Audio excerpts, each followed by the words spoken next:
మరియు Nandigama division DSC 2003 కన్వీనర్ని మాట్లాడుతున్నాను. ఈ సమస్య మీద 2016లో మెమోరాండం స్టార్ట్ చేయడం ద్వారా మేము ఎన్నోసార్లు ప్రభుత్వానికి విన్నవించాం. అయితే గత ప్రభుత్వం మాకు తీవ్రమైనటువంటి అన్యాయం చేసింది, నమ్మించి మోసం చేసిందని చెప్పొచ్చు. మనం ముఖ్యంగా ఇప్పుడు మనం అడిగేది ఏంటంటే దీనిని ఇంప్లిమెంట్ చేయమని చెప్పి పాత నోటిఫికేషన్ ద్వారా ఎవరైతే నియామకం అయి ఉన్నారో వారందరికీ కూడా ఓల్డ్ పెన్షన్ స్కీమ్ ఇవ్వాలని చెప్పి కేంద్ర ప్రభుత్వమే స్వయంగా మెమో నెంబర్ 57ని విడుదల చేసినప్పటి తర్వాత చుట్టుప్రక్కల ఉన్నటువంటి ఆంధ్రప్రదేశ్కి చుట్టుప్రక్కల ఉన్నటువంటి 16 రాష్ట్రాలు ఇంప్లిమెంట్ చేస్తే రీసెంట్గా మన పక్కనున్న మన ఇంతకుముందు ఉమ్మడిగా ఉన్నటువంటి తెలంగాణ రాష్ట్రంలో కేరళ హైకోర్టు దీన్ని ఇంప్లిమెంట్ చేయండి, మీరు అన్యాయం చేస్తున్నారని చెప్పి తీర్పు ఇప్పించింది. దాన్ని చూసి కూడా మన రాష్ట్రం ఇంకా కనువిప్పు కలగలేదని చెప్పవచ్చు. మనం కోరేది ఒకటే, 57ని వెంటనే అమలు చేయాలి.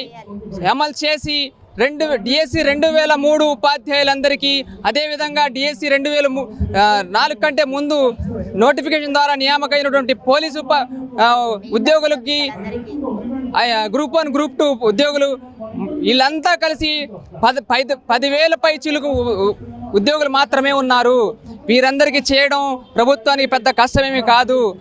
చేస్తామంటున్నారు కానీ, చూస్తామంటున్నారు కానీ చేసి చూపించడం అనేది జరగట్లేదు.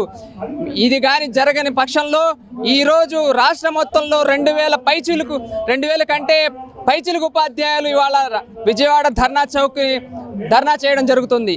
ఇది అమలు చేయని పక్షంలో రేపు ఈ తీవ్రతరం చేసి చలో అమరావతి కూడా మేము చేయడానికి సిద్ధంగా ఉన్నాం.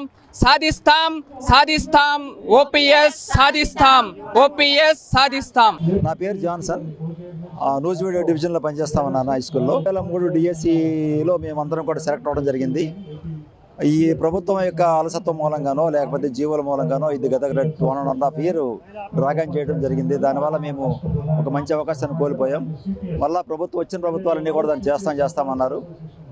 ఈ విధంగా డ్రాగన్ చేయడం వల్ల ఎంతో లాస్ అవుతామన్నాం. దీనికి చాలామంది మరి గవర్నమెంట్ వాళ్ళు ముందుకు వస్తూ ఉన్నారు. ఏ సమయానికి ఆ సమయాన్ని వాళ్ళు దీన్ని ఓటు బ్యాంక్ ఉపయోగించుకున్నారు. మరి సీఎం గారిని మేము హానరబుల్ సీఎం గారిని రిక్వెస్ట్ చేస్తూ ఉన్నాం మా అందరి తరఫున. ఇది చేస్తే మరి మీకు జీవితాంతం రుణపడి ఉంటామని తెలియజేస్తూ ఉన్నాం. దీన్ని మంచితో పెద్దలందరూ కూడా దాన్ని మరి గమనించాలని, దీన్ని నెరవేర్చాలని కోరుకుంటాం. Thank you very much. ఈరోజు 2003 డిఎస్సి ఉపాధ్యాయులు విజయవాడ ధర్నా చౌక్లో వేల సంఖ్యలో ధర్నా చేస్తున్నారు. వాళ్ళు చేస్తున్న ధర్నాకి, ఉద్యమానికి మేము సంపూర్ణ మద్దతు ప్రకటిస్తున్నాం. వాళ్ళ ధర్నాకి ప్రధాన కారణం ఏంటంటే వాళ్ళు ప్రస్తుతం సిపిఎస్ విధానంలో ఉన్నారు, అంటే కాంట్రిబ్యూటరీ పెన్షన్ స్కీమ్. వాస్తవంగా 2004 సెప్టెంబర్ 1కి ముందు వాళ్ళందరూ కూడా ఓపీఎస్లో ఉండాలి, అంటే old pension scheme.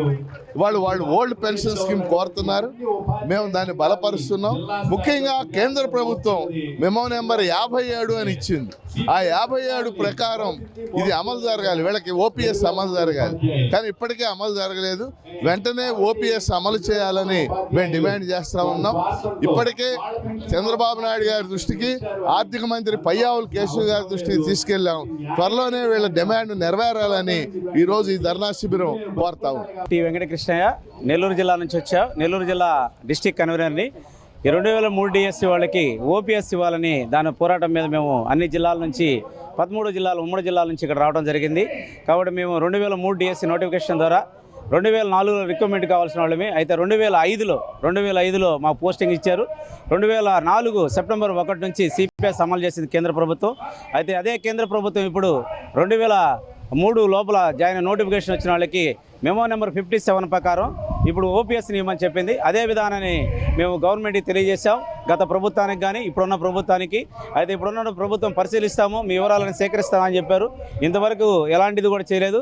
గౌరవమైనటువంటి Chandrababu Naidu గారు ఈ 2003 డిఎస్సి వాళ్ళని పరిశీలించి వాళ్ళు మాకు కావాల్సినటువంటి న్యాయం చేసి ఈ 2003 డిఎస్సిలో ఉన్నటువంటి సుమారుగా 11,000 మంది ఉపాధ్యాయులు అయితేమి, పోలీసు వాళ్ళు అయితేమి, గ్రూప్ 1, గ్రూప్ 2 ఆఫీసర్స్ ఉన్నారు. వీళ్ళందరూ కూడా దాన్ని అమలు చేయాల్సిందిగా కోరుకుంటూ, అదేవిధంగా విద్యాశాఖ మంత్రి అయినటువంటి నారా లోకేష్ బాబు గారు అయితేమి, అదేవిధంగా పవన్ కళ్యాణ్ గారు కూడా ఈ విషయాన్ని తెలియజేస్తున్నాం. కాబట్టి ఇది మాకు పరిశీలించి మాకు న్యాయం చేయాల్సిందిగా ప్రభుత్వం సహాయం చేయాల్సిందిగా కోరుకుంటూ ఈ విధంగా డిఎస్సి 2003 డిఎస్సి ఫోరం తెలియజేస్తున్నది. నా పేరు రమీజునిసా అండి. నేను కృష్ణా జిల్లా నుంచి మాట్లాడుతున్నాను. నేను ఈ సభాముఖంగా గౌరవనీయులైన మన రాష్ట్ర ముఖ్యమంత్రి వర్యులు శ్రీ నారా చంద్రబాబు నాయుడు గారిని చేసుకుంటున్న విన్నపం అండి. సార్, ఇక్కడ ఉన్న మా బ్యాచ్ టీచర్స్ అందరూను మీ అబ్బాయి వయసు ఉన్న వాళ్ళమే. మీ అబ్బాయి వయసుతో పాటు ఇదే వయసులో మీ అబ్బాయిని ఒక మంచి భవిష్యత్తుని ఇచ్చారు. అదేవిధంగా మా బ్యాచ్ వాళ్ళందరినీ మీరు మాకు పాత పెన్షన్ విధానము అమలు చేసి ఒక బంగారు భవిష్యత్తుని ఇస్తారని మేము అందరము విన్నవించుకుంటున్నాం సార్. పాత పెన్షన్ విధానం అనేది మనకు న్యాయమైన హక్కు. ఆ న్యాయమైన హక్కు కోసం మనము ఎన్నో సంవత్సరాల నుంచి పోరాడుతూనే ఉన్నాం సార్. మా గౌరవనీయులైన ముఖ్యమంత్రి వర్యులు ఇప్పటికైనా స్పందించి మా అందరికీ మెమో నెంబర్ 57 అమలు చేసి పాత పెన్షన్ విధానం అమలు చేస్తారని మేము చాలా ఆశగా ఉన్నాం sir. We want OPS memo number 57 according to memo number 57 sir. మీ ఒక్క సైన్ కోసం మేము సుమారుగా 11,000 మంది వెయిటింగ్లో ఉన్నాం సార్. మీరు ఒక్క సైన్ చేస్తే మేమందరము కూడా పాత పెన్షన్ విధానంలోకి వస్తామని చాలా దృఢమైన నమ్మకంతో మేము ఇక్కడికి వచ్చాం సార్. నా నమ్మకం ఇక్కడ నిలబడి చెప్తున్నాను. నాకు పెన్షన్ వస్తుంది అనే నమ్మకము నాకు ఉంది. నాకు పెన్షన్ విధానము ఇస్తారనే నమ్మకము మన రాష్ట్ర ముఖ్యమంత్రి వర్యుల మీద కూడా ఇంకా గట్టిగా ఉంది sir. We want OPS sir. CM sir, ఒక్కసారిగా please implement take immediate action for the implementation of old scheme, for the implementation of old pension scheme. OPS సాధిస్తాం ఖచ్చితంగా. మేమందరం కలిసి ఓపీఎస్ సాధిస్తాము.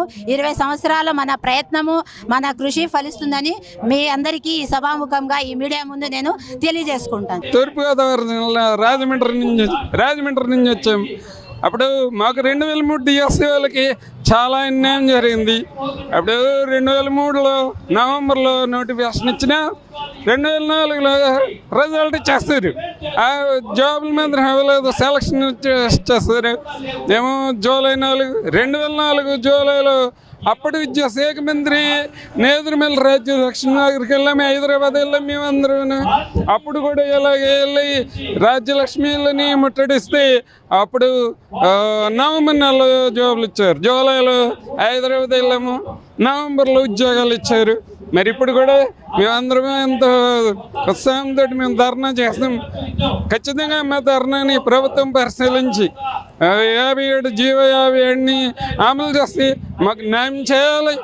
2004 జూలైలో మేము అప్పుడు వెళ్ళినప్పుడు వెంటనే ఇచ్చుంటే మాకు సిపిఎస్ రాదు, ఓపీఎస్లోకి వద్దు. 4 నెలలు ఏడు చేసి నవంబర్లో ఉద్యోగాలు ఇవ్వటం మేము చాలా నష్టపోయాము. మన నష్టాన్ని భర్తీ చేసి ఖచ్చితంగా ఓపీఎస్ అమలు చేయాలని కోరుకుంటున్నాం ప్రభుత్వాన్ని. మేము 2003 డిఎస్సి వాళ్ళం. గత 20 years నుంచి మేము వెయిట్ చేస్తూ ఉన్నాము. యాక్చువల్లీ మాకు పోస్టింగ్ వచ్చే టైంకి ఈ ఓపీఎస్లోనే ఉన్నాము. ఈ పోస్టింగ్ డిలే వల్ల మేము ఈ సిపిఎస్లోకి రావాల్సి వచ్చింది. అప్పటి నుంచి ఎన్నో గవర్నమెంట్స్ని అడుగుతున్నాము, ప్లీడ్ చేస్తున్నాము, ఫైట్ చేస్తున్నాము. కానీ మాకు ఎక్కడ రిజల్ట్ రాలేదు. కనీసం ఈ గవర్నమెంట్ అయినా మా బాధలను, ఎందుకంటే ఆల్మోస్ట్ 20 years కంప్లీట్ అయిపోయింది మా సర్వీసు, ఇప్పటికైనా మాకు ఈ ఓపీఎస్లోకి మనం తీసుకొస్తారని ఆశపడుతూ కోరుకుంటున్నాం. కే సూర్యకళ అండి. నేను జిల్లా పరిషత్ హై స్కూల్లో స్కూల్ అసిస్టెంట్ హిందీగా పనిచేస్తున్నాను. మేము 2003 డిఎస్సి ద్వారా ఎన్నికైన వరము. అప్పట్లో మేము 2003 డిఎస్సి ద్వారా రాసి 2 సంవత్సరాలు పట్టి, అంటే 2006లో జాయిన్ అయ్యాం. 2 సంవత్సరాలు పడి ఉద్యోగం లేక, అపాయింట్మెంట్ వచ్చి పోస్టింగ్ లేక మేము చాలా ఇబ్బందులు పడ్డాము. తర్వాత ఈ ప్రభుత్వం ఉన్నప్పుడు తర్వాత సిపిఎస్లో తీసుకొచ్చి మమ్మల్ని బలవంతంగా నెట్టివేశారు. 20 సంవత్సరాల నుంచి మా ఓపీఎస్ కోసం మేము పోరాడుతూనే ఉన్నాము. కేంద్ర ప్రభుత్వం జీవో నంబర్ మెమో 57 ప్రకారం అందరికీ ఓపీఎస్ ఇవ్వాలని ప్రభుత్వం తెలియజేసినప్పటికీ కూడా తాత్సర్యం చేస్తూ ప్రభుత్వాలు దాడిస్తున్నాయి. ఎలాగైనా సరే వెంటనే మెమో 57 అమలుపరిచి మా యొక్క ఉద్యోగులందరూ 2003 డిఎస్సి ఉద్యోగులందరికీ కూడా వెంటనే ఓపీఎస్ ఇవ్వాలని కోరుతున్నాం. ప్రభుత్వాన్ని దీనిపై వెంటనే చర్య తీసుకుని అమలు చేయాలని కోరుతున్నాం. ఈ ఛానల్ ద్వారా మేము తెలిపేది ఏంటంటే మా న్యాయపరమైన మెమో నంబర్ 57ని తొందరగా అమలు చేయాలనండి. మేము 20 సంవత్సరాల నుంచి వెయిట్ చేస్తున్నామండి. మాకు పెన్షన్ వస్తుంది అనే సమయంలో మాకు జరిగిన అన్యాయాన్ని మేము తెలపడానికి ఈరోజు ఈ విధంగా మహాధరణ 25వ తారీఖు విజయవాడలో నిర్వహించామండి. తొందరగా దీని మీద తక్షణమే నిర్ణయం తీసుకోవాలని, లేకపోతే దీని తర్వాత చేసే మేము కార్యక్రమాలు చాలా మంచి ఉధృతంగా ఉంటాయని ఈ ఛానల్ ద్వారా తెలియజేస్తున్నాను.